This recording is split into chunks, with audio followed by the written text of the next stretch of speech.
Hey, welcome back to Puka NC channel. It's a Homebrew Wednesday update.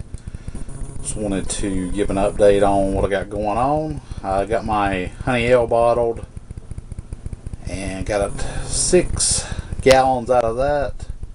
I got some video clips of me bottling that, the process and so forth. My antique bottle capper and some other stuff. I think I actually had a shot of my brew kettle in the other one, and got a deal on that. Found a brew kettle on Craigslist for $85. It's 10 gallon, 40 quart. Pretty happy about that. Went and picked that up a couple of days ago. Took about 30 minutes and cleaned it up after I got home, and it looks pretty much about like a brand new one. I'll do a quick shot of that right here. Get back here where you can actually see the whole thing.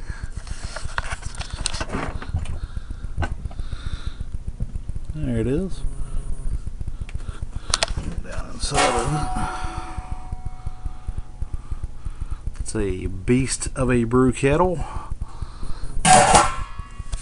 Didn't look all that big in my truck, and then when I got it home, set it on the stove next to my 4 gallon pot, and it dwarfed it. But anyway, it's glad it dwarfed it, because that means it's the right size. Picked that up for $85 instead of $130 everybody else wanted, so I'm pretty happy about that. Now I just got to get a wort chiller and a grain mill, and I'll be ready to rock and roll in the all grain. Still got the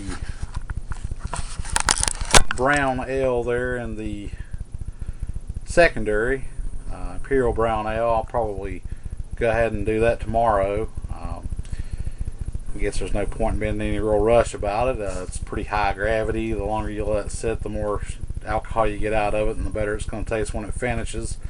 And also still have to rack the dark or black American Rye PA Hoppy Feet 1.5 clone out of that and put it into a carboy. Got the carboy empty over here. I'm going to stick it in that I did the honey ale in. That's pretty much about it. Go ahead and edit this video a little bit and stick the other clips I've got together on it. That's pretty much what I got going on this week. I'm going to get the Russian Imperial Stout kit that I got. It's an oak kit. It's come with oak powder. I don't know if anybody's ever used any of that. I've used oak chips in an IPA I did a couple months ago. It turned out real well. I'm going to try something different besides the oak powder that comes in those kits. I'm going to use some French oak chips, medium toast, that I have over here, if I can get to it. This room's kind of in disarray. This was Captain Morgan's silver rum when I put it in there, and as you can see, let me get here where you can actually see it without blasting with the light. It's already turned. There we go. The rum has already turned brown. I put those in there on 11/9/11, so they've been in there for a couple weeks. And I'm going to use that to oak it instead of the oak powder that came in it. Sorry about this. I'm going to get moved back around here. You can see me. Now I've also got some dark 85%. Get framed up here. Some 85% dark chocolate bars that I picked up at the grocery store. I've used those in my last stout kit, and it turned out really good. So I'm going to go ahead and use that. I'm probably going to put some honey and molasses in it as well. I'm going to shoot for somewhere between 8 and 9% on the stout that I'm getting ready to do. And then after I do that kit, I'm going to go ahead and try to do a all grain. I should have my wort chiller and grain mill squared away here within the next week or two. I'm going to just make a wort chiller. I've been looking around for some copper tubing. I found some of that on Craigslist as well, but I hadn't actually called the guy about it. It's a little bit farther away, and I was wanting to drive, so I don't know if I'll fool with that or not. With the price of gas being what it is, if you got to drive very far to pick it up, it doesn't matter if it's a real deal or not unless it's super cheap, because you're going to wind up spending what you would have if you'd have just bought it locally. And plus, you're going to have to go to the hardware store or home improvement store to get the fittings and hoses to put on the end of it anyway. So if there's not a significant savings to be had doing it like that, then there's no point in doing it. But it was worth it on the brew pot. I was pretty happy about that. And I guess that's pretty much about it. I'm going to go ahead and edit this video and post it up, and leave your rate, comment, subscribe, as the saying goes. And I hope everybody else is having a good Homebrew Wednesday. And I will see you next week.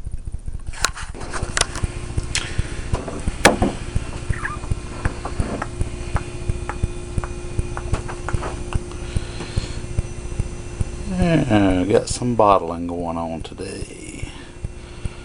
That's about it on the Homebrew Wednesday update. The honey ale is getting bottled, and I'll show a little bit of the bottling process here in a moment. That's pretty much it for right now.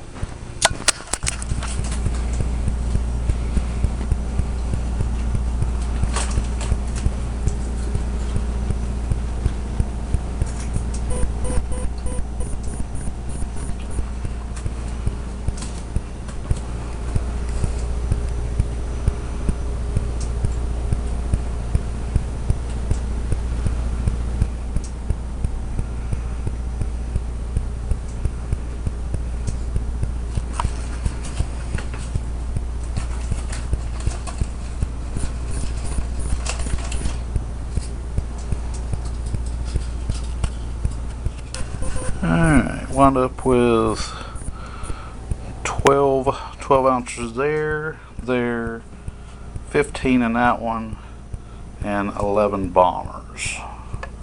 So that's not a bad haul. The dishwasher is pretty much empty. I had a few leftover bottles, and this is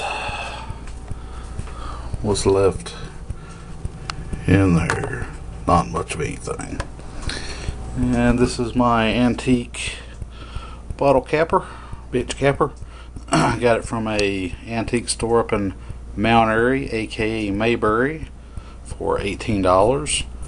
And then I also got the wing capper over here that you have to use on some of the shorter bottles. And for the antique capper, I put some cardboard underneath to raise a couple of the bottles up that were just a little bit too short. But on most of them you can use it without that. And I like the old one better because it's just got a lot better cool factor. And that's pretty much it on this one.